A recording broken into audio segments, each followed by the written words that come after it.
The date is December 17th, 1398.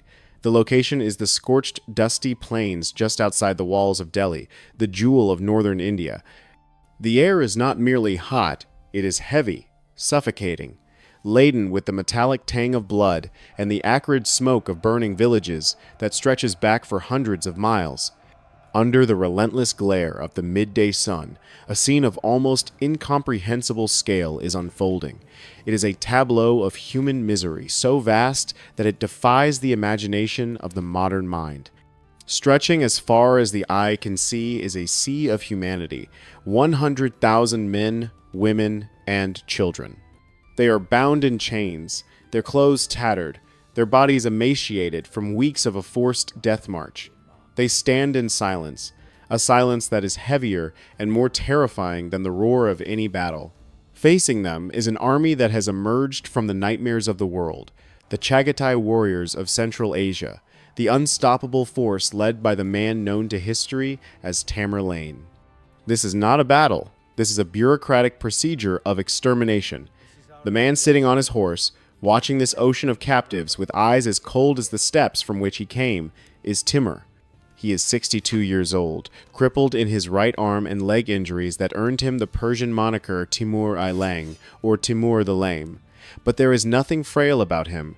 He is the self-proclaimed Lord of the Auspicious Conjunction, the heir to the terror of Genghis Khan, and the most efficient architect of destruction the medieval world has ever known.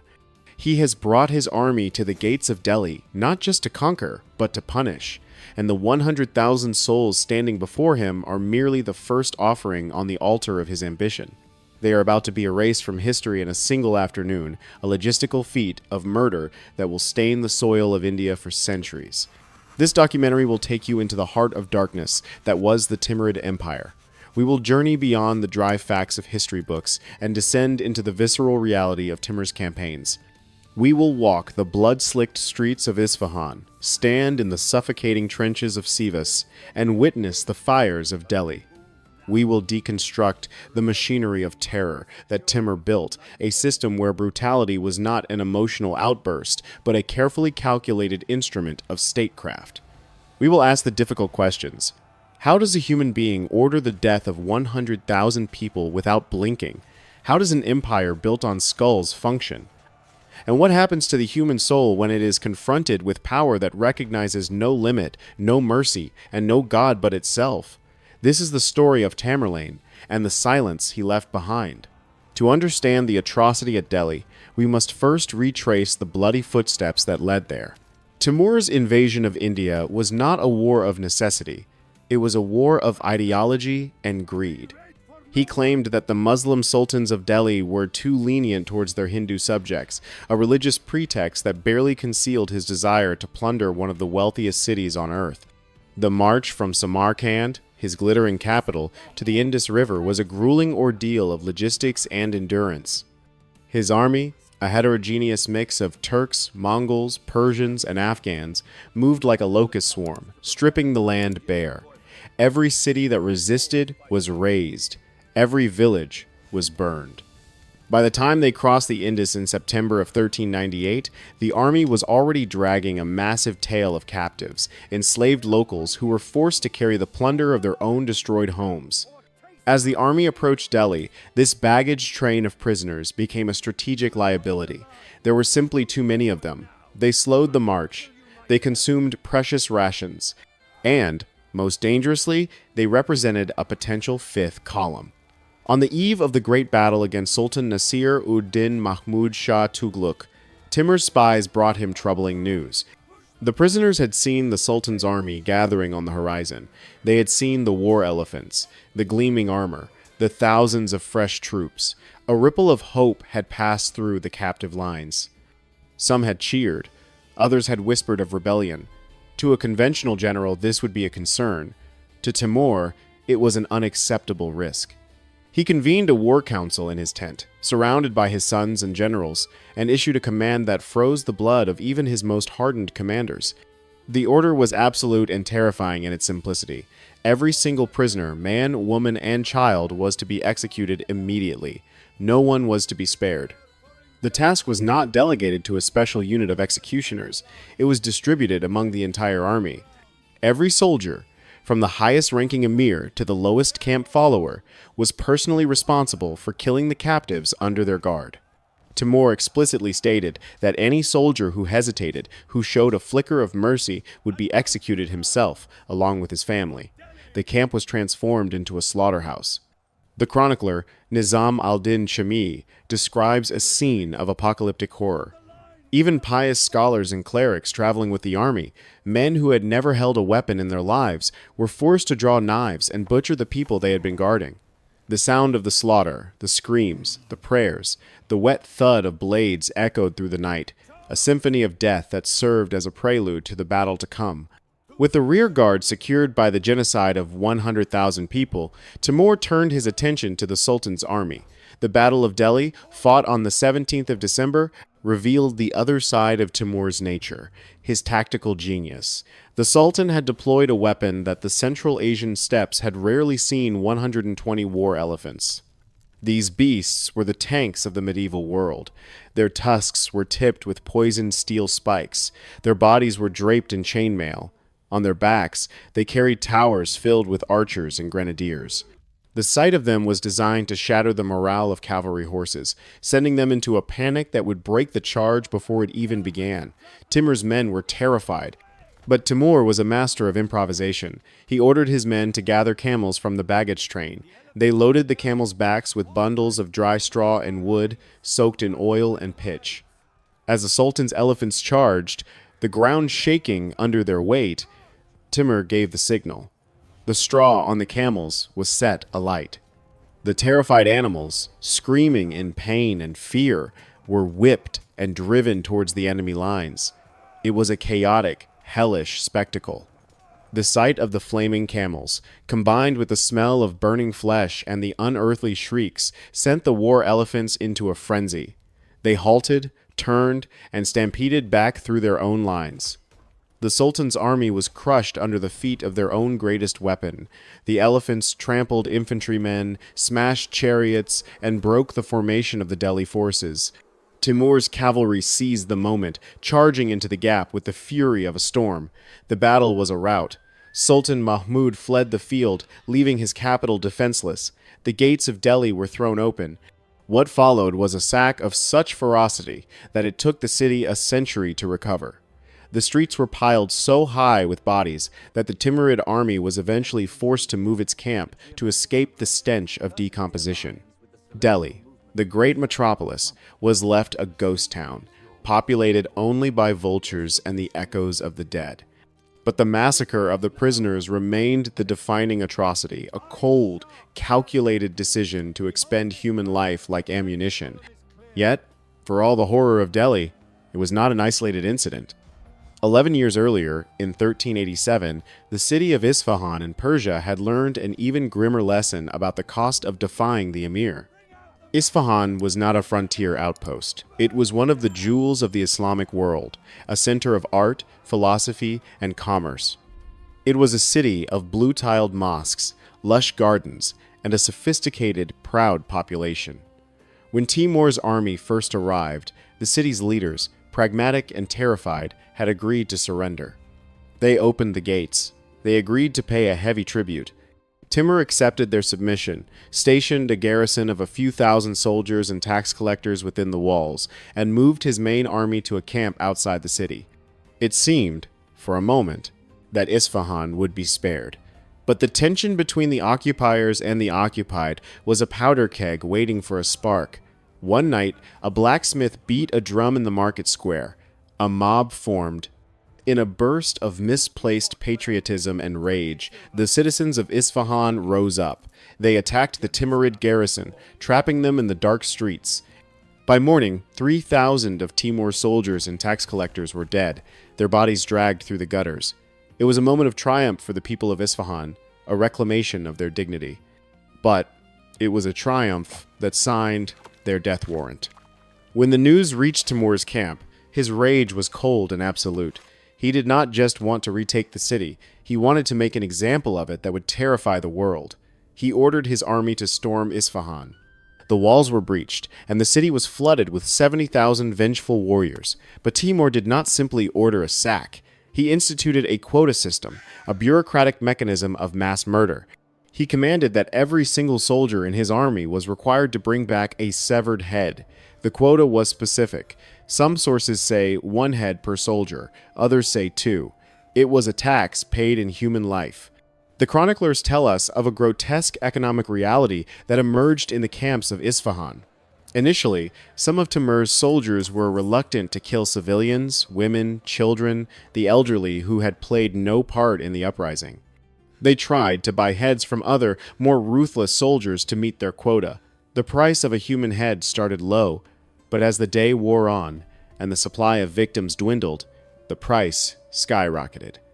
Soldiers who had been hesitant were now forced to hunt through the attics and cellars of Isfahan, dragging out families to slaughter them simply to avoid Timur's wrath. No one was spared. The scholars, the artisans, the children, all were reduced to currency in Timur's economy of death. Yazdi records that 70,000 heads were collected. But the horror did not end with the killing. Timur was a man who understood the power of symbols. He ordered his engineers to take the heads and construct towers. These were not haphazard piles of bone. They were architectural structures built with mud and mortar. The heads were stacked facing outward. Thousands of empty eye sockets staring down at the ruins of the city. 28 of these skull towers were erected around the perimeter of Isfahan. They stood as silent sentinels, bleaching in the sun, picked clean by birds of prey. These towers were a technology of terror. They broadcast a message that transcended language and literacy. A traveler on the Silk Road, seeing these towers from miles away, did not need to read a proclamation to understand the law of the land. The message was visceral. Rebellion is suicide. To defy Timur is to become a brick in his monument. The people of Isfahan were not just killed. They were turned into the very infrastructure of the Timurid peace. For years afterwards, travelers would report the sound of the wind whistling through the hollow skulls, a haunting melody that served as a constant reminder of the price of freedom. If Isfahan was a lesson in the cost of rebellion, the siege of Sivas in 1400 was a lesson in the perversion of trust. Sivas was a fortress city in central Anatolia, a vital gateway to the Ottoman Empire. It was defended by a garrison of 3,000 elite Armenian and Turkmen soldiers, men who were renowned for their bravery and skill at arms. When Timur laid siege to the city, these defenders held the walls with ferocious tenacity. They repelled assault after assault, their arrows and stones taking a heavy toll on Timur's forces. The siege dragged on, and Timur, ever the pragmatist, decided to change tactics. He offered a deal. He sent an envoy to the city gates with a solemn vow.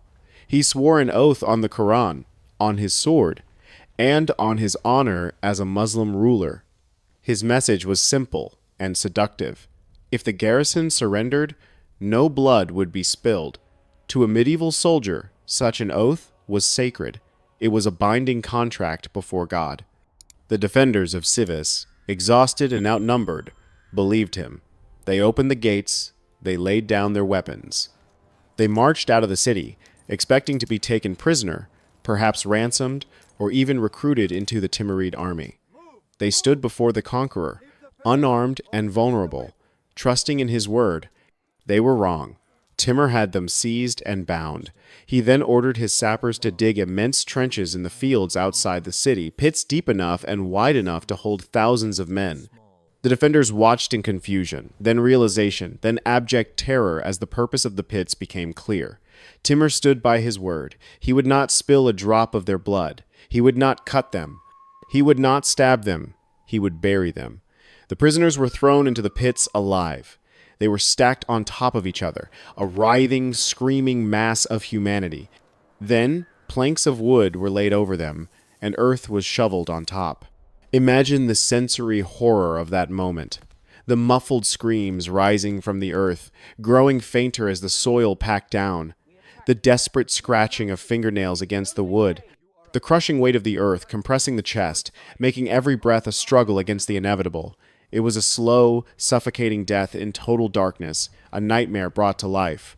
Timur's interpretation of his oath was a lawyer's trick, a twisted joke played on men who had trusted him. "I promised no blood would be spilled," he reportedly said with a grim satisfaction, "and I have kept my promise." This act at Civis was psychologically devastating to the entire region.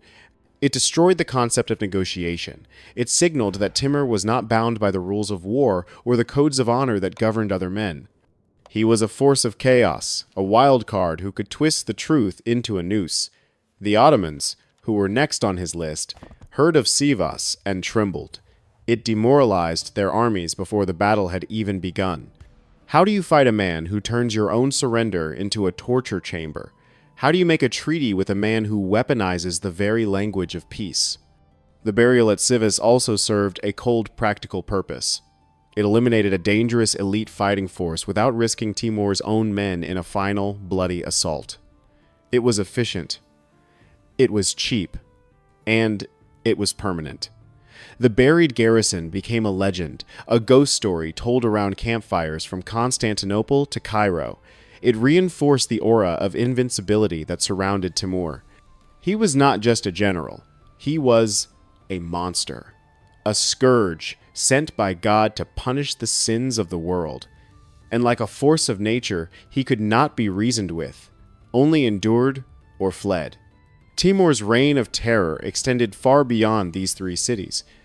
In Damascus, he burned the Great Mosque, trapping thousands of refugees inside until the lead from the roof melted and rained down on them like liquid fire.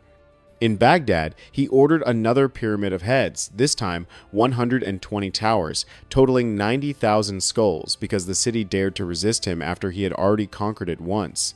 He was a man who seemed to take a grim satisfaction in the aesthetics of destruction.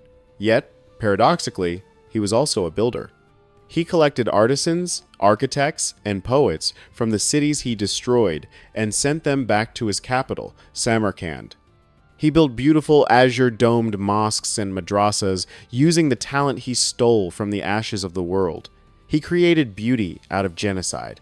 This duality is what makes him so terrifying. He was not a mindless barbarian like the caricatures of the steppe nomads. He was a patron of the arts, a scholar who played chess and discussed history with intellectuals like the great Ibn Khaldun. He was a man of deep, if twisted, piety. He believed he was the shadow of God on earth, acting out a divine will that was beyond the comprehension of mortals.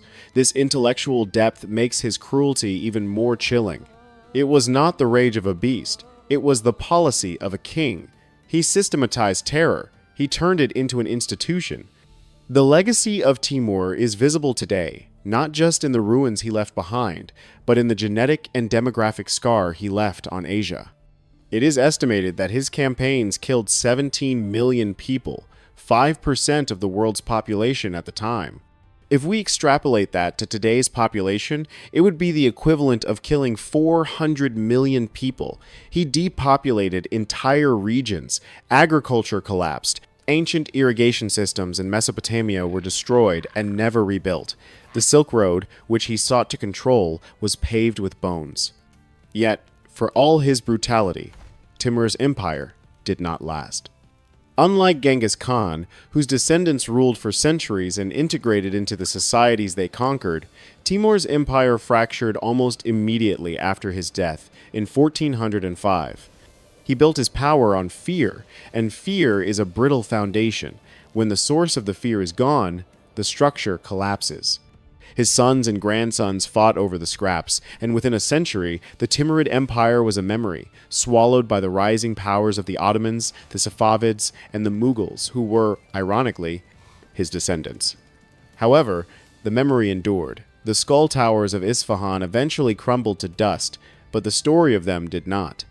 The buried soldiers of Sivas are still there, their bones intermingled with the soil of Anatolia. The ghosts of Delhi still haunt the history of India. Timur achieved the one thing he wanted most: immortality. He wanted to be remembered, even if he had to burn half the world to ensure it. The stories of Delhi, Isfahan, and Sivas challenge us to confront the darkest aspects of human nature. They force us to ask, what happens when power is divorced from morality? What happens when a leader sees human beings not as ends in themselves, but as means to an end? Timur serves as a grim warning from history. He shows us the ultimate potential of the human capacity for cruelty when it is organized, funded, and led by a genius without a conscience. Standing today in the blue-tiled squares of Samarkand, gazing at the magnificent tomb of Gur-e-Amir, where Timur lies under a slab of dark jade, it is easy to be awed by the beauty. But we must never forget the cost. Beneath the gold leaf and the turquoise tiles lies the dust of 17 million people. The silence of the desert is the silence of the grave. Timur built his paradise on a foundation of hell, and in the end, that is his true monument. Not the mosques, not the palaces, but the silence where cities used to be.